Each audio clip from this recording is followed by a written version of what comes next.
자, 이제 마지막 시간 지나도록 하겠습니다. 자, 여러분 교재 157페이지 보세요.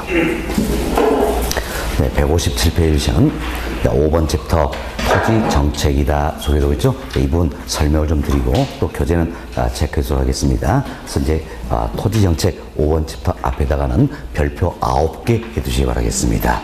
우리 시험 무조건 나오는 영역이에요. 네, 별표 9개 해두시고 설명을 좀 들어보시기 바라겠습니다. 자, 저희들이 이제 토지 정책에 대해서 말씀을 드리는데 근본적으로 토지 정책이라는 것은 토지 문제를 해결하기 위한 공적인 노력이다 표현을 쓰겠죠. 그래서 우리는 토지 문제부터 접근 좀 되셔야 되겠습니다. 그래서 토지 문제부터 설명을 드리는데 이분은 조금 중요성이 낮은 부분이에요. 그래서 이제 듣기만 하셔도 될 부분입니다. 역시 우리 교재는 안 나와 있어요. 듣기만 하시기 바랍니다. 자, 토지 문제도 여러 가지가 있다는 겁니다. 근데 먼저 우리가 이제 물리적 토지 문제라는 것도 있고, 경제적 토지 문제라는 것도 있고, 토지 이용의 비효율성에 따른 문제도 있습니다. 다음 이제 토지 소유의 지나친 편중 현상, 이도 문제가 될 수 있겠죠. 뭐 등등 여러 가지 문제가 있다 생각하시고 간략하게 설명드립니다. 먼저 물리적 토지 문제라는 게 있어요. 자, 이 물리적 토지 문제는 토지의 절대량이 부족하다는 이야기예요.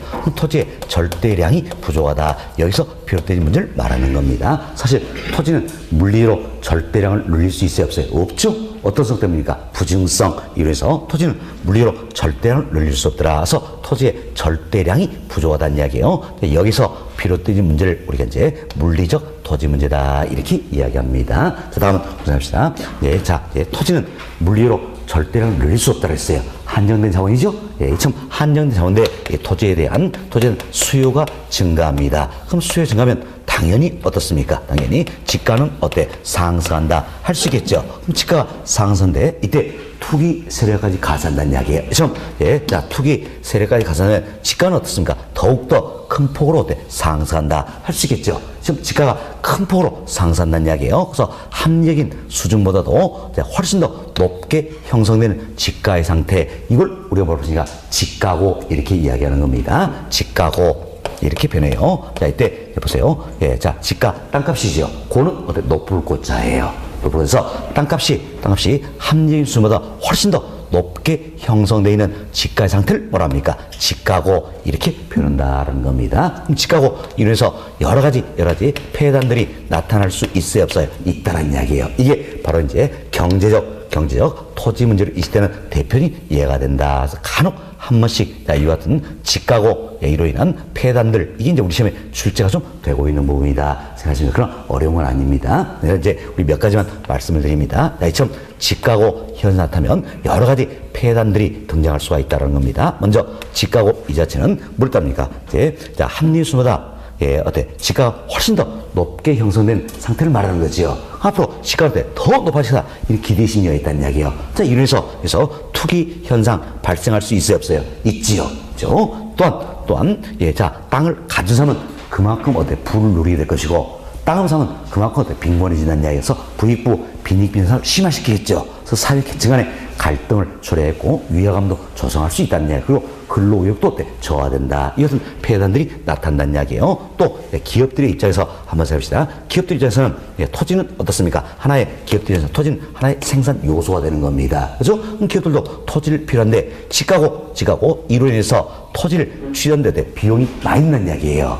그럼 이 자체가 어떻습니까? 원가에 반영이 되겠지요. 그래서 제품 가격이 높아진다는 이야기예요. 그럼 제품 가격이 높아지기 때문에 그럼 물가 상승의 원인이 된다. 할 수 있어요, 없어요? 있다. 이도 하나의 배달이 될 수 있겠지요. 다음 또 이제 지가고 이로 인해서 공공기관도 토지를 취득하는데 비용이 많이 들겠죠? 그래서 공공용지 확보에 어려움이 따른다. 그래서 하나의 배달될 수 있겠고, 지가고 이로 인해서 당연히 주택가격도 상승할 수 있겠지요. 그래서 주택 문제를 해결하는데도 어려움이 따른다. 이거 하나의 배달이 될 수 있다는 이야기예요. 다음 지가고 이로 인해서 토지 이용은 집약화될까요? 조방화될까요? 집약화되겠죠. 워낙 땅값이 비싸니까 땅을 집약해서 쓰겠다는 이야기예요. 그래서 지가고 이래서 토지용은 어떻습니까? 집약화된다는 겁니다. 집약적 집약적 토지 이용이 이루어진다는 이야기에서 근본적으로 집약적 토지 이용 이 자체가 나쁜 건 아니에요. 나쁜 건 아닌데 집가고 인해서 지나친 집약적 토지 이용이 일어나면 건물은 고층화 입찰되겠죠? 토지 과밀 이용의 원인이 되기 때문에 하나의 폐단이 될 수가 있다. 이렇게 생각하시면 되겠습니다. 그래서 딱 집가고 관련해서는 이거 하나만 조심하시면 되는 겁니다. 집가고 인해서 토지 이용은 집약화되는 겁니까? 조방화되는 겁니까? 집약화된다. 이것만 조심하시면 되는 거예요. 집가고 인해서 토지 이용은 집약화된다 생각하시고, 다음 집가고 인해서 또 이제 도시 스프롤이다. 이 같은 현상을 초래할 수가 있다라는 겁니다. 이때 이제 도시 스프롤 현상이다. 이건 여러분이 스프롤 이것부터 이해하시면 되는 겁니다. 자, 스프롤 이 자체는 별 볼 일 없다, 폴품 없다 이런 뜻이에요. 뜻. 자, 여러분이 이 생각하세요. 나뭇잎이 있어, 나뭇잎을 벌레가 갉아먹는다는 이야기예요. 그럼 이때는 별 볼 일 있어요, 없어요? 없죠? 이 같은 게 스프롤이에요. 그럼 자, 도시 스프롤이 뭡니까? 도시가 별 볼 일 없다 이런 뜻이에요. 그럼 지금 그래서 이제 도시가, 자, 이 도시가 있는데 이 도시가 성장하면 외연적 때 확대가 되겠지요. 확대인데 워낙 땅값이 비싸니까. 땅값이 싼 것만 골라서 이렇게 개발해 나간다는 이야기예요. 그럼 이때는 별 볼 일 있어요, 없어요? 없죠? 그래서 도시 스프롤 현상 야기할 수 있다라는 겁니다. 참 도시 스프롤 현상을 초래할 수 있다는 것도 이제 집가고의 하나의 폐단이 된다. 이렇게 보시면 되겠습니다. 다음은 직주 분리라는 게 있습니다. 직주 분리. 직주 분리는 이래서 하세요. 직장과 주거지가 분리되는 현상이에요. 그래서 우리가 시작용에서 배웠던 저희들이 아직은 안 배웠습니다. 주거 분리라는 게 있어요. 이건 구별되는 개념이에요. 개념인데 여기 보세요. 직주 분리라는 것은 직장과 주거지가 분리되는 현상이다라는 겁니다. 그렇죠? 직장과 주거지가 분리되는 현상이다 생각하시면 돼서 도심에 직장을 두고 있는 근로자가 주거지를 외곽에 두고자 한다는 이야기예요. 왜 그럴까요? 자, 도심에 직장을 두시니까 도심에 내 집 마련하면 좋겠죠? 워낙 땅값이 비싸다 보니까 도심에 내 집 마련이 어렵다는 이야기예요. 그래서 주거지를 어디에 둔 겁니까? 외곽에 두려는 현상이다라는 겁니다. 그럼 이처럼 직주분리도 근본적으로 나쁜 건 아니에요. 그렇지만 과도한 직주분리 현상이 나타나면 그만큼 출퇴근 거리가 멀어지겠지요. 그래서 이 자체가 사회적 하나의 문제가 될 수 있는 것이다. 이렇게 생각하시면 되겠습니다. 자, 이처럼 집가고 인해서 여러 가지 폐단들이 나타날 수 있다는 겁니다. 집가고 폐단 이 자체가 결국 경제적 토지 문제의 대표적인 예가 된다 생각하시고 딱 하나만 조심하자 그랬어요. 집가고 인해서 토지용은 조방화되는 겁니까? 집약화되는 겁니까? 집약화된다. 이렇게 생각하시면 되겠습니다. 자, 다음 이제 토지용의 비효율성에 따른 문제를 들어볼 수 있는데 저희들이 공한지라는 걸 배웠습니다. 공한지. 자, 공한지는 도시토지지요. 그럼 도시토지에서 오로지 집가 상승을 기대하고 장기간 방차원 토지를 우리가 공한지 이렇게 하는 겁니다. 그렇지 않아도 도시토지 부조다 아우성인데 공한지가 많을수록 그래서 토지용은 효율적입니까? 비효율적입니까? 비효율적이다. 여기 따른 여러 가지 문제가 있다라는 겁니다. 다음, 토지 소유의 지나친 편중 현상 이 자체도 하나의 문제가 될 수 있다라는 겁니다. 물론 우리나라는 자본주의 사회예요. 그럼 자본주의니까 모든 국민이 똑같은 양만큼의 땅을 가져서 말도 안 되는 이야기예요. 누군 좀 많이 가지고 있을 수 있겠죠? 또 적게 가지고 있을 수 있다는 이야기예요. 그렇지만 이 차이가 크다면 하나의 문제가 될 수 있다는 이야기예요. 과거에 토지 공개념 연구위원회가 있었어요. 토지 공개념 연구위원회에서 연구한 결과를 발표한 보고서가 있다는 이야기. 이 보고서 예를 들면 우리나라의 상위 25% 계층이 전국 민유지의 91%를 가지고 있다고 합니다. 그리고 나머지 75% 계층이 전국 민유지의 9% 이거 가지고 아웅다웅 싸우고 있다는 이야기예요. 별 반응이 없네요. 여러분 여기에 해당되는 이야기죠? 끄떡끄떡 하십니다. 좋습니다. 저는 여기에 해당돼요. 그럼 우리가 이 내용을 보니까 토지 소유가 지나치게 편중되어 있다 할 수 있겠죠. 자, 이래서 문제가 발생할 수 있다 이렇게 보시면 돼서 여기서 수치 이거 중요성 하나도 없습니다. 자, 우리가 이런 데를 통해서 토지 소유의 지나친 편중 현상 이 자체가 하나의 문제가 될 수 있다 이렇게만 생각하시면 되는 겁니다.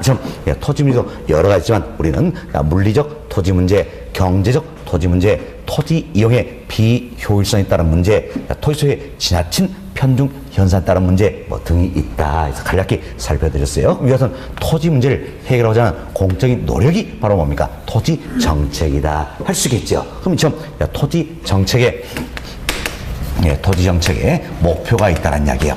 토지 정책의 목표는 근본적으로 뭡니까? 토지 문제를 해결하는 게 목표일 거 아니에요. 그렇죠? 그럼 토지 정책 목표도 우리 교재에 뭐 여러 가지 나와 있어요. 나와 있는데 우리는 크게 두 가지로 축약을 해볼 수가 있다는 겁니다. 먼저 토지 이용은 어떻게 하자? 효율적으로 하자는 이야기예요. 그래서 토지 이용의 효율성을 높여보자라는 겁니다. 다음은 토지 소유에 있어서는 형평성을 높여보자라는 겁니다. 토지 이용은 어떻게 하자? 효율적으로. 그렇죠? 다음, 토지 소유에 있어서는 형평성을 높여보자라는 겁니다. 크게 두 가지로 축약을 해볼 수가 있다는 겁니다. 그래서 토지 이용의 효율성을 높여보고 토지 소유의 형평성을 높여보자라는 겁니다. 이것은 정책 목표를 달성하기 위해서 정부는 어떤지 토지시장에 개입하겠지요. 그렇죠? 토지시장에 개입을 하는데 토지시장에 개입하는 방법도 여러 가지가 있다는 이야기예요.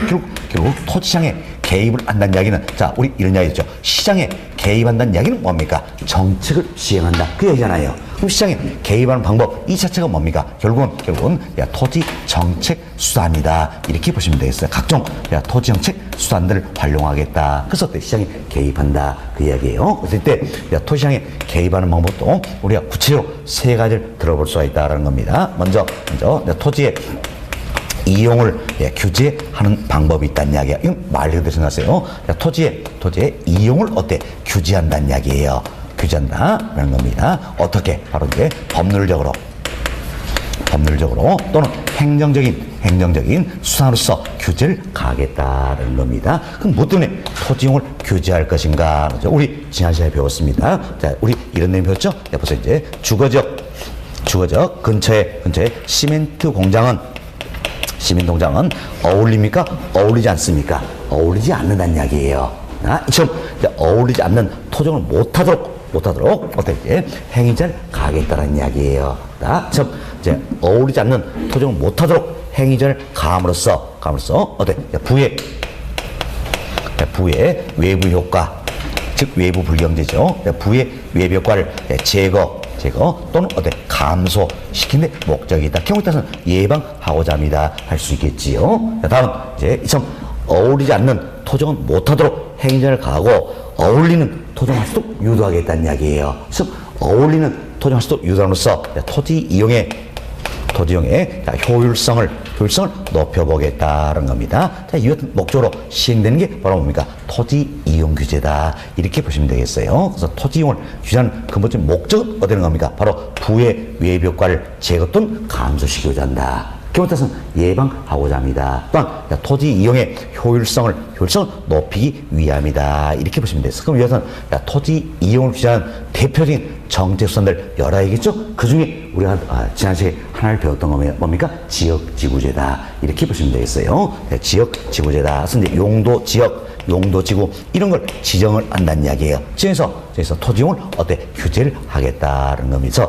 지역지구제는 토지 이용을 규제하는 대표적인 정책 수단의 하나가 된다. 그래서 지역지구제의 목적 우리 이렇게 배웠죠.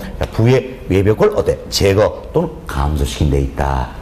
또 토지의 효율성을 높인 데 있다. 생각하시면 되겠어요. 이외에도 건축 규제 이를 통해서 토지를 규제할 수 있겠죠. 각종 인허가 제도 이를 통해서 토지를 규제할 수가 있다는 겁니다. 이처럼 법으로 행정적인 수단으로서 토지를 규제하겠다는 겁니다. 이때 지역지구제다 이 같은 경우에는 용도지구 지정하는 거죠. 이는 관련된 법적 근거가 뭡니까? 바로 국토의 계획 및 이용하는 법률이다. 할 수 있겠죠. 그러면 공법 시간에 아주 대표적인 공법 중 하나가 되겠죠. 배우셨어요? 국토의 계획 및 이용하는 법률이다. 약칭으로 우리가 이제 국토계획법이다. 이렇게 표현할 수 있겠죠. 국토계획법. 결국은 토지 이용을 규제한다는 이야기. 이는 국토계획법 등을 근거로 해서 시행되고 있다. 이렇게 보시면 되겠습니다. 됐습니다. 다음 두 번째, 직접적 직접적 개입 방법이 있습니다. 이때 직접적 개입 방법이라서는 자, 공적 주체가 자, 그래서 정부라든지 지방 자치단체 모두가 공적 주체죠. 또 한국토지주택공사다. 공사 즉 공기업 이도 어디 합니까? 공적 주체가 되겠지요. 정부 뭐 지자체 공사 이처럼 공적 주체가 토지시장에서 수요자나 공급자 역할을 직접 수행하겠다는 이야기에서 정책 목적을 달성하고자 한다. 이게 이제 직접 개입 방법이다. 이렇게 보시면 되겠어요. 그래서 여러 가지 사례들이 있다는 이야기예요. 이 사례를 보면서 이제 공적 주체가 토지시장에서 또는 뭐 부동산 시장에서 수요자나 공급자 역할을 직접 수행하고 있다. 이는 뭐가 됩니까? 직접 개입이다. 이렇게 생각하시면 되겠습니다. 직접 개입이다. 이렇게 보시면 되겠어요. 그럼 자, 우리가 이런 생각을 해봅시다. 한국토지주택공사. 지금 토지주택공사 일동에서 택지를 개발해서 공급하겠다는 이야기예요.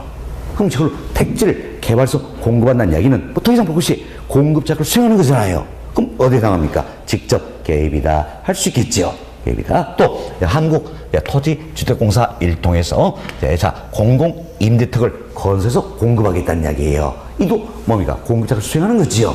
그럼 어디 합니까? 직접 개입이다. 할 수 있겠지요. 개입이다. 지금 우리가 여러 가지 예를 들었지만 우리가 토지시장 관련돼서 더 구체로 몇 가지 사례를 좀 말씀을 드립니다. 먼저 공영개발이라는 게 있습니다. 공영개발. 자, 이건 우리 연습합시다. 자, 이제 이 땅. 자, 이 땅을 한국토지주택공사가 이 땅을 택지로 개발을 하고자 한다는 이야기예요. 그럼 자, 누가 개발하는 겁니까? 한국토지주택공사다. 공적 주체가 되겠죠?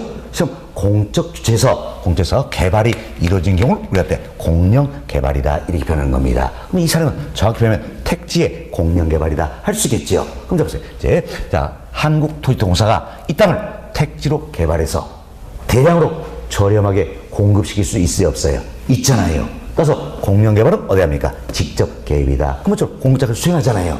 직접 개입이다. 이렇게 보시면 되겠습니다. 그럼 자, 공사가 이 땅을 택지로 개발해서는 원토지 소유자부터 이 땅을 사들일 거 아니에요. 사들였는데 여기에 조그만 땅 가지고 있으면서 알박기 하고 있습니다. 그럼 사실 공적체가 개발한다는 이야기는 공익을 추구하고자 하는 거예요. 그래서 알박기 하고 있으면 공익을 저해한다는 이야기지요. 그래서 과감히 수용해버리겠다는 겁니다. 그래서 공영개발 여기서 토지 추구하는 가장 대표의 방법이 뭡니까? 수용입니다. 수용. 그래서 이제 토지 수용제도다, 수용 방식이다, 또는 매수 방식이다. 이렇게 생각하시면 되겠습니다. 자, 수용, 즉 사들이는 거잖아요. 그럼 사들이니까 이건 뭡니까? 공적체가 토지시장에서 수요자 역할을 수행한다. 할 수 있겠지요. 따라서 어디 합니까? 직접 개입이다라는 겁니다. 직접 개입이다. 이렇게 보시면 되겠어요. 자, 그럼 여기서 이제 공사가 이 땅을 원토지 소유로부터 사들였어요. 수용했다는 이야기예요. 수용하고 이 땅을 택지로 개발합니다. 개발하는데 이 택지로 개발될 인근의 이 지역이 어떻습니까? 지가가 상승할 수 있어요, 없어요? 있지요. 그렇죠? 저 머리들이 이 땅의 지가에는 어떻습니까? 변화가 없을 수가 있다는 이야기예요. 그럼 자 보세요. 이제 공적지 개발로 인해서 누구는 혜택을 보고 누구는 혜택을 보지 못한다면 토지 소유의 형평성이 맞아야 안 맞아요? 안 맞죠. 이때는 이제 토지 소유의 형평성에 문제가 발생한다는 겁니다. 또한 지가가 상승한 이재의 땅을 서로 가지고 있으려고 그러겠지요. 그래서 투기 현상이 나타날 수가 있다는 이야기예요. 그래서 지가는 어떻습니까? 더욱더 불안정해지게 된다는 겁니다. 그럼 보세요. 공적체가 개발하는데 이것은 문제점이 있다는 이야기예요. 이 문제점을 해결하고자 하겠지요. 그래서 공적체는 이런 생각한다는 이야기예요. 자, 좀 공적체 개발로 인해서 정상 이상의 지가 상승이 있다는 이야기예요. 이걸 개발 이익으로 보겠다는 겁니다. 개발 이익으로 보겠다는 이야기예요. 그럼 개발 이익을 보고 개발 이익을 어떻습니까? 환수하겠다는 이야기예요. 개발 이익을 환수하겠다. 이 제도가 바로 뭡니까? 개발 이익 환수 제도다. 할 수 있겠죠. 개발 이익 환수다. 그럼 지금 개발 이익을 환수한다면 토지 소유의 형평성을 높여줄 수 있어요, 없어요? 있지요. 다음 투기를 예방할 수 있겠죠. 지가의 안정을 가져올 수 있다는 이야기예요. 그럼 참 투기를 예방하고 지가의 안정을 가져올 수 있는 결국은 어때? 토지 이용의 효율성을 높여볼 수 있다라는 겁니다. 자, 이처럼 자, 투기를 예방하고 지가의 안정을 가져오면서 토지용의 효율성을 높이고 토지 소유의 형평성을 높여줄 목적으로 시행되는 게 바로 뭡니까? 개발이익 환수제도다. 이렇게 생각하시면 되겠어요. 밑에 개발 이익을 환수하는 방법도 여러 가지가 있다는 이야기예요. 그 중에 하나가 바로 뭡니까? 자, 개발 부담금을 부과시키겠다는 겁니다. 개발 부담금을 부과시키면서 개발 이익을 환수할 수 있다라는 겁니다. 이따가서 이제 우리나라에서 가장 많이 쓰이는 방식이 바로 개발 부담금 부과하는 것이다라는 겁니다. 반면 또 이제 이런 방법이 있겠죠. 초과 매수라는 방법도 있다는 거예요. 초과 매수다 이런 건데 여기서 이제 사실 개발하고자 하는 땅은 이 땅입니다. 개발한 땅은 이 땅이에요. 이 땅인데 이제 개발 이익이 발생할 지역이 있다는 이야기예요. 바로 이분이 개발 이익이 발생한다라는 이야기예요. 지금 개발 이익이 발생할 이 지역까지 여기까지 미리 전부 다 사들여 버리는 겁니다. 사들여서 당초에 자 사실 개발할 땅 어떻습니까? 이 땅이잖아요. 그럼 개발 땅 이 땅인데 개발 이익이 발생할 이 땅까지 한꺼번에 다 사버리는 겁니다. 다 사버려요. 그래서 이 땅이 택지로 개발되면 당연히 이 지역에 지가가 상승하겠지요. 개발이익이 발생한다는 이야기예요. 그럼 지가 상산치로 공사가 팔아버리겠지요. 그렇죠? 지가 상승은 누구의 규제가 되면 공사. 이 공사가 이 지가 상승은 개발이익을 사회적으로 적절히 배분시켜버리겠다는 이야기예요. 이래서 개발이익을 환수하는 방법이 있다는 겁니다. 이걸 해서 우리가 뭘 할 것인가? 개발하고자 하는 땅보다도 더 많은 땅을 사들인다 해서 초과 매수 이렇게 하는 겁니다. 초과 매수. 그럼 결국은 초과 매수도 사들인 거잖아요. 그럼 수요자 역할을 수행했으니까 어디 합니까? 직접 개입이다. 이렇게 보시면 되겠습니다. 직접 개입이다. 이렇게 이해하시면 되겠어요. 그래서 개발이익을 환수하는 방법에도 우리에서는 부담금을 부과시키는 게 가장 널리 쓰이는 방법이 되겠지만 뭐 이에도 초과 매수 이런 방법도 있다. 이렇게 생각하시면 되겠습니다. 됐습니다. 다음은 토지은행 제도라는 게 있습니다. 토지은행 제도 흔히 우리가 이제 토지 비축 제도다 이렇게 표현하는데 토지은행 제도라는 거 있어요. 자, 이건 여러분이 이 생각하시면 되겠습니다. 공적체가 특히 우리나라 같은 경우에는 한국토지공사가 아주 중요한 역할을 담당하고 있는 거지요. 공사가 저가의 미개발 토지를 대량으로 매입합니다. 저가의 미개발 토지를 대량으로 매입을 한다는 이야기예요. 그럼 대량으로 매입한 이 토지를 비축시켜 놓고 있다가 필요에 따라서 비축 토지를 풀어버리겠다는 이야기예요. 이 같은 제도를 우리가 뭡니까? 토지은행제도, 토지비축제도 이렇게 이야기하는 겁니다. 그럼 근본적으로 대량으로 매입한다는 이야기예요. 이때는 뭐가 되는 겁니까? 수요자가 되겠지요. 비축 토지를 풀어버리면 이때는 뭐가 됩니까? 공급자가 된다는 이야기예요. 그럼 결국 토지장에서 공적체가 수요자, 공급자를 수행하기 때문에 당연히 어디 합니까? 직접 개입이다. 할 수 있겠죠. 직접 개입이다. 라는 겁니다. 그럼 자, 현재 우리나라도 이 제도를 도입해서 시행하고 있는 겁니다. 근데 뭐 때문에 것인가? 자, 보세요. 토지는 물리적으로 절대량을 늘릴 수 있다. 한정된 자원이죠? 자, 근데 일시로 수요가 증가하면 지가가 뛰겠지요. 이때 비축된 토지를 풀어버리겠다는 이야기예요. 벌써 지가를 안정시켜보겠다는 겁니다. 결국 토지시장의 안정에 기여하고자 한다는 겁니다. 다음, 공공용지가 필요하다는 이야기예요. 이때 비축된 토지를 풀어버리면 자, 공공용지를 적시에 공급할 수가 있다는 겁니다. 그래서 공공사업을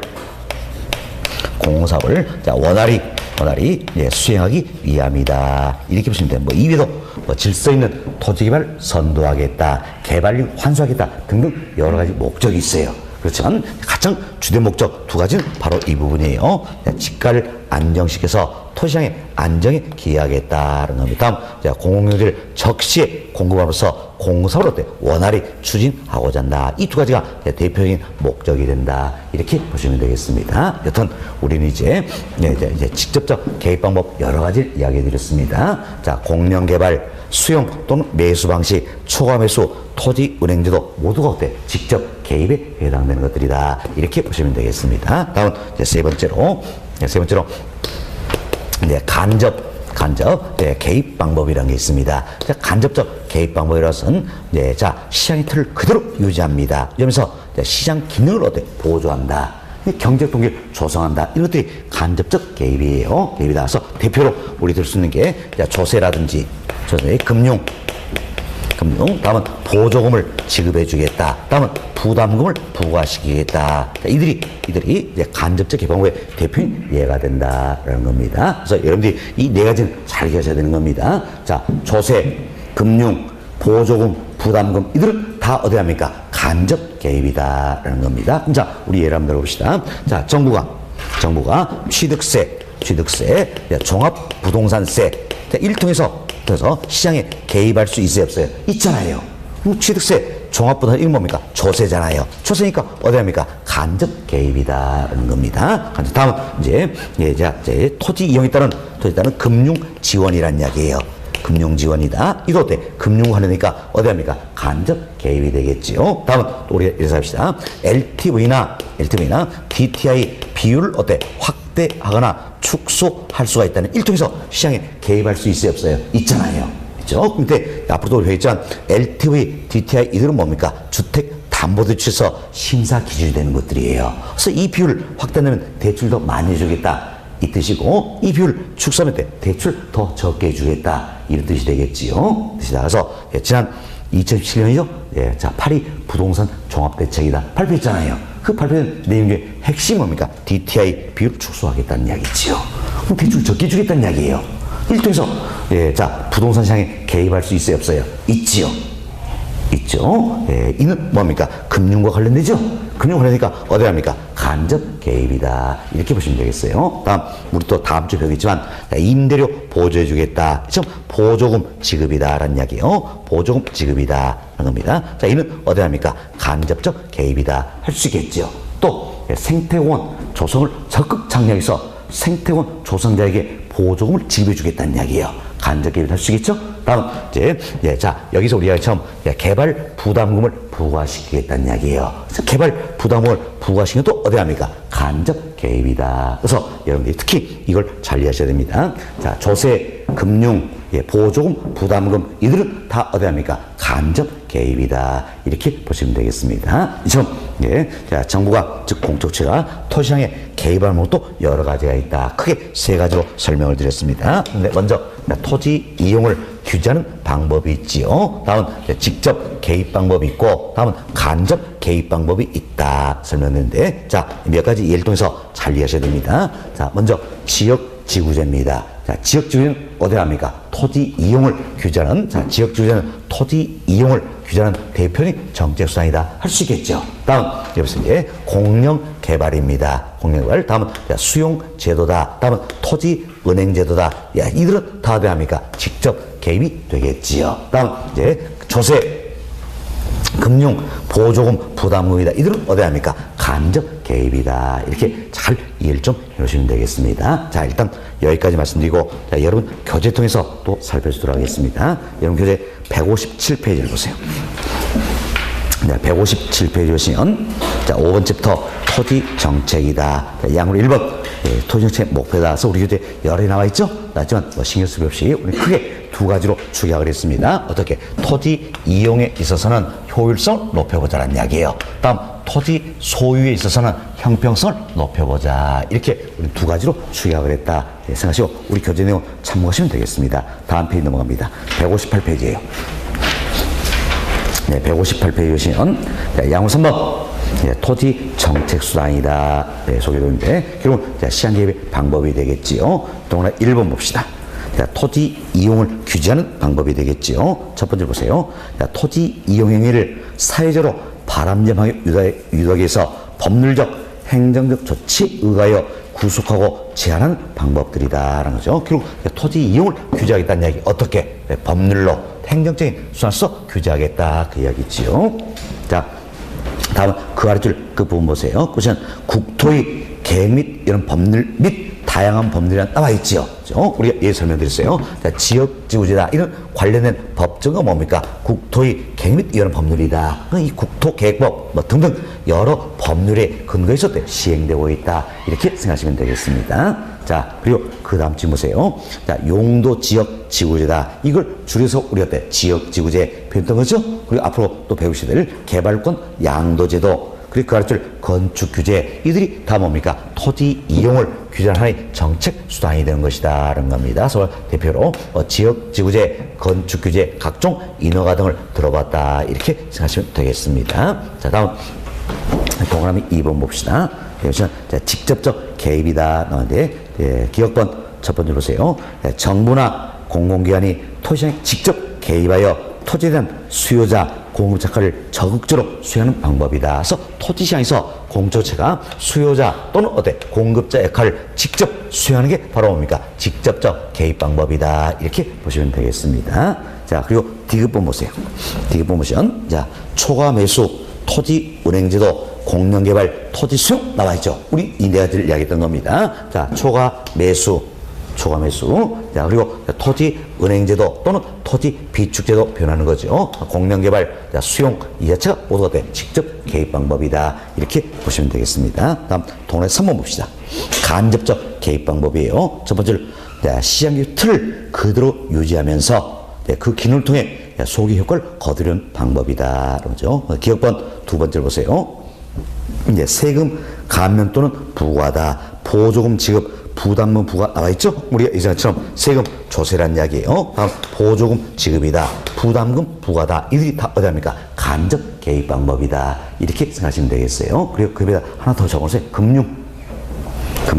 예, 자, 금융 이거 적으세요. 이도 어디 합니까? 간접 개입 방법의 하나가 된다. 생각하시면 되겠습니다. 그래서 여러분들이 조세, 금융, 보조금, 부담금 나오면 무조건 간접 개입이다. 이걸 잘 생각하시면 되겠습니다. 자, 다음 니은번 두 번째를 중간점 보세요.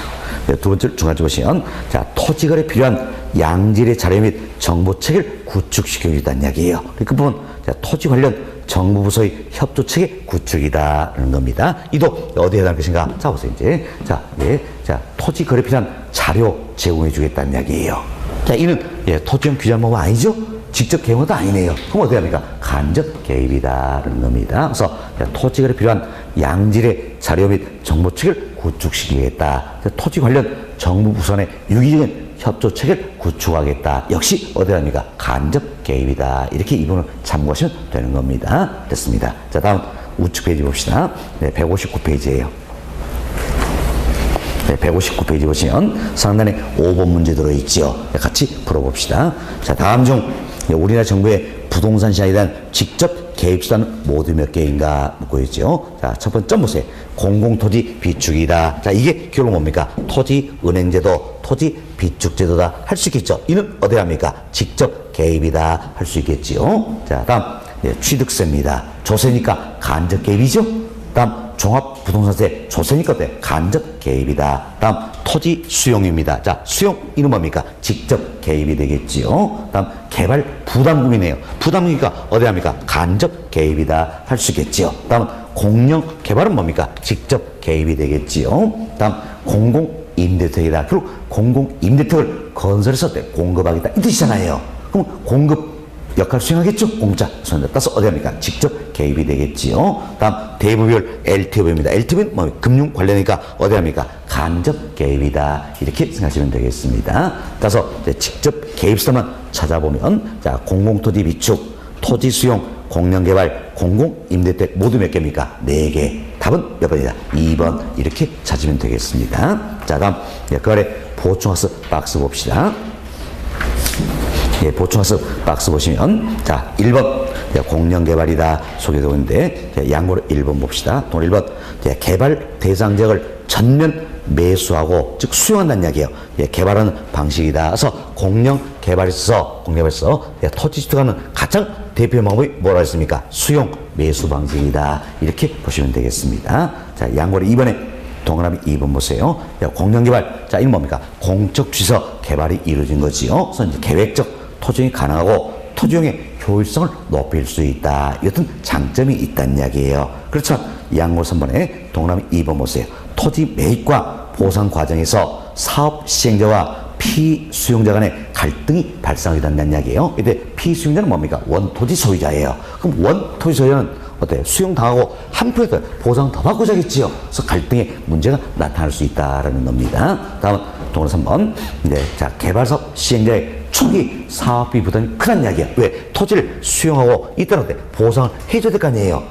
토지에 초기에 토지 매입 비용이 많이 들겠죠?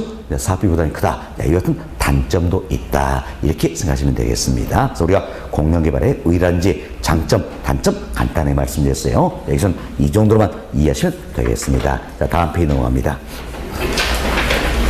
여러분 교재 161페이지를 보세요. 161페이지 보시면 자, 7번 챕터 개발 이익 환수가 소개되고 있죠. 여기는 별표 하나 해두시기 바라겠습니다. 별표 하나 해두시고요. 자, 양월 1번에 동그라미 2번 보세요. 동그라미 보시면 개발사업 시행 또는 토지 이용계획의 변경, 기타 사회 경제적 요인하여 정상지가 상승을 초과하여 개발사업을 시행한 자 또는 토지 소유자에 귀속되는 토지 가격의 증가분이 있다는 이야기예요.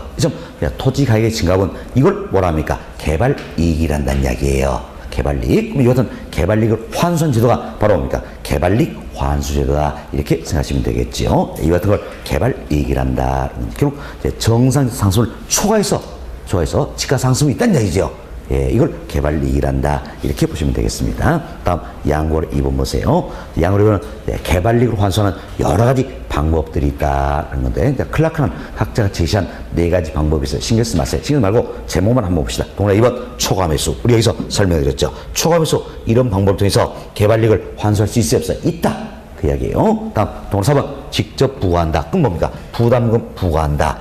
개발 부담금을 부과함으로써 개발이익 환수할 수 있어요, 없어요? 있다. 이렇게만 생각하시는 이야기예요. 우리는 주로 쓰는 방법은 뭡니까? 개발 부담금 부과시키는 걸 우리는 주로 활용하고 있다. 이렇게 보시면 되겠어요. 자, 이 정도 해주시고 다음 페이지 넘어갑니다. 자, 162페이지예요. 자, 8번째부터 토지은행제도다. 우리 여기서 설명드린 내용이죠. 토지은행제도 또는 토지 비축제도란다. 자, 이분도 8번 챕터 옆에다가 별표 2개 해놓으시기 바라겠습니다. 별표 2개 해놓으시고, 자, 양월 1번 첫 번째 중간쯤 보세요. 자, 현재의 토종이 아니란 이야기예요. 미래의 이용을 위한다는 거죠. 자, 보세요. 우리 토지은행제도다, 토지 비축제도다 어떻게 설명드렸습니까? 자, 저가의 미개발 토지를 대량으로 매입한다는 이야기. 그래서 필요에 따라서 비동산을 풀어버리겠다는 이야기예요. 그럼 이는 현재 이용하는 겁니까? 미래 이용을 위한 겁니까? 미래 이용을 위한 것이다. 할 수 있어서 현재의 토종이 아니라 미래 이용을 위해 정부나 공사 등이, 그래서 우리는 한국토지주택공사가 중요한 역할을 담당하고 있다고 했어요. 미리 낮은 가격으로 미개발 토지를 매입하여 비축하였다가 토지 수요 증가에 대응하여 비던 토지를 수요자에게 매각하거나 임대인 제도를 말한다는 겁니다. 자, 양월 2번 동그라미 1번 보세요. 공공사 필요한 공공시설용지를 적시에 저렴한 가격으로 공급할 수 있다는 이야기예요. 그래서 우리가 이제 토지은행제도 설명드리면서 공조체가 저가의 미개발 토지를 대량으로 매입한다 그랬어요. 매입해서 비축시켜놓다가 필요에 따라서 비던 토지를 풀어버리겠다는 이야기예요. 뭐 때문입니까? 바로 지가의 안정, 토지시장의 안정을 기하고자 한다. 또한 공공용지를 적시에 공급함으로써 공사업을 원활히 추진하고자 합니다. 이 두 가지가 가장 대표의 목적이다. 이걸 생각하시면서 또 1번 공공사 필요한 공공용지를 적시에 저렴하게 공급할 수 있다. 이런 장점이 있다는 이야기예요. 그리고 양월 3번 동그라미 1번 보세요. 동그라미 1번 이런 내용이에요. 아무리 저가랄지라도 미개발 토지를 대량으로 매입하기 때문에 초기에 때 매입 비용이 많이 들겠죠? 이는 하나의 단점이 된다. 이렇게 보시면 되겠어요. 동그라미 1번 토지 비축을 위해서는 막대한 토지 매입비가 필요하다. 이런 하나의 단점이 된다. 이렇게 생각하시면 되겠습니다. 자, 여기까지 말씀드리면 저희들이 지금까지 설명드렸던 내용 다 정리해드렸어요. 자, 정부가 토지시장에 개입하는 방법들이더라. 이 개입하는 방법 이 자체가 결국 뭡니까? 토지정책의 수단이 되는 것들이다. 이렇게 해서 여러 가지 정책을 설명드렸다 생각하시고 제가 교재 밑줄 그어진 내용 정도는 어때? 이해하시면 크게 문제는 없을 겁니다. 자, 이렇게 해서 저희들 오늘은 토지정책 여기까지는 다 말씀을 드렸어요. 말씀드렸고 다음 주에는 163페이지에 나와 있는 9번 챕터 임대주택정책이다 소개되고 있죠. 여기가 바로 뭡니까? 주택정책 관련된 부분이에요. 그래서 오늘은 우리 토지정책 여기까지 이야기 드렸고 다음 주에는 저희들이 주택 문제부터 출발해서 주택정책에서 정책에서 이야기 좀 드리도록 하겠습니다. 자, 저희 오늘 배웠던 내용도 출제도 굉장히 많이 되는 영역들이에요. 그래서 밑줄 그은 내용 꼭 반복해서 한 번쯤 읽어보시기 바라겠습니다. 아시겠죠? 자, 고생하셨고요. 다음 주에 더 좋은 모습으로 뵙도록 하겠습니다. 수고하셨습니다.